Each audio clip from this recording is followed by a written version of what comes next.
की डेथ का मामला बिल्कुल पलटता नजर आ रहा है। कल तक जिस मौत को हार्ट अटैक कहा जा रहा था वो आज मर्डर नजर आ रही है। सोनाली फोगाट के परिवार ने सोनाली फोगाट की पर्सनल लाइफ को लेकर जो खुलासे किए हैं उससे अब ये एंगल जो है हार्ट अटैक का नहीं बल्कि मर्डर का होता नजर आ रहा है। और इस पूरे मामले में एक शख्स को गोवा पुलिस ने अरेस्ट भी कर लिया है।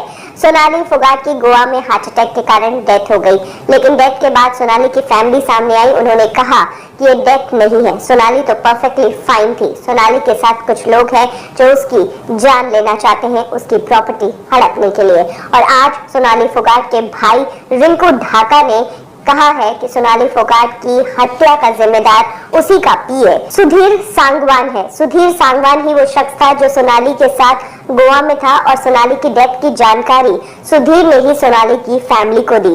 फैमिली ने जब बाद में सुधीर से और डिटेल्स जानने के लिए कॉल किया तो सुधीर ने परिवार का फोन उठाना ही बंद कर दिया।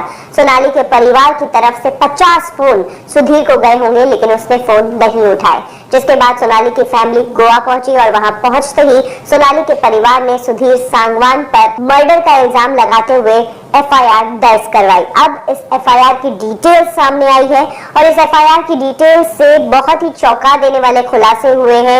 इस एफआईआर में ये तक कहा गया है कि 3 साल पहले सुधीर सांगवान जो कि सोनाली का पीए है, उसने सोनाली को नशीली दवा देकर सोनाली का रेप किया और उसका वीडियो बना दिया और इस वीडियो के बेसिस पर वो सोनाली को लंबे समय से ब्लैकमेल कर रहा था।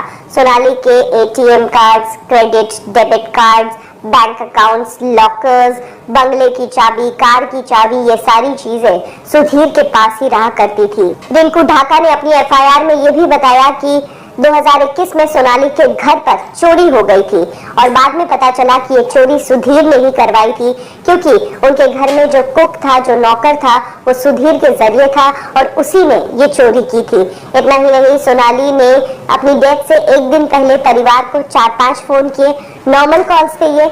उसके बाद एक व्हाट्सएप कॉल किया और इस व्हाट्सएप कॉल पर सोनाली ने परिवार को कहा कि उन्हें सुधीर ने कोई खीर दी खाने की और उसके बाद उनके हाथ पैर में कपकपी होने लगी और उन्हें अजीब फील होने लगा। उनके साथ कुछ गलत हो रहा है, कुछ तो साजिश है।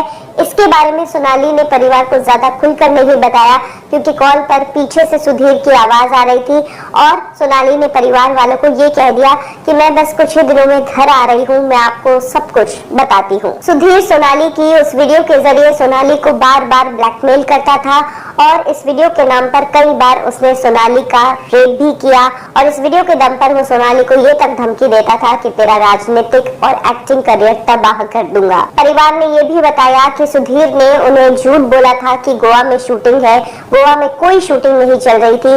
शायद सुधीर गोवा में सोनाली को मारने और हत्या करने की साजिश से ही लेकर गया था। परिवार का दावा है कि सुधीर ने अपने दोस्त सुखविंदर के साथ मिलकर सोनाली की हत्या की है। उसकी साजिश गोवा में ही रची गई और उसकी हत्या करके इसको हार्ट अटैक का एंगल देने की कोशिश की है, क्योंकि सोनाली ने फोन पर ये बात कही थी कि मुझे कुछ गड़बड़ लग रहा है, सुधीर और सुखविंदर मिलकर कुछ तो गड़बड़ कर रहे हैं, मेरे खाने में कुछ मिलाया गया है।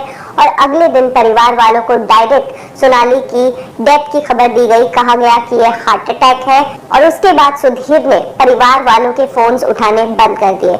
अब ये एफआईआर दर्ज हो चुकी है। सुधीर को गोवा पुलिस ने डिटेन कर लिया है। सुधीर से पूछताछ की जा रही है लेकिन वो बार बार अपना बयान पलट रहा है, वो खुलकर कुछ भी नहीं बोल रहा है।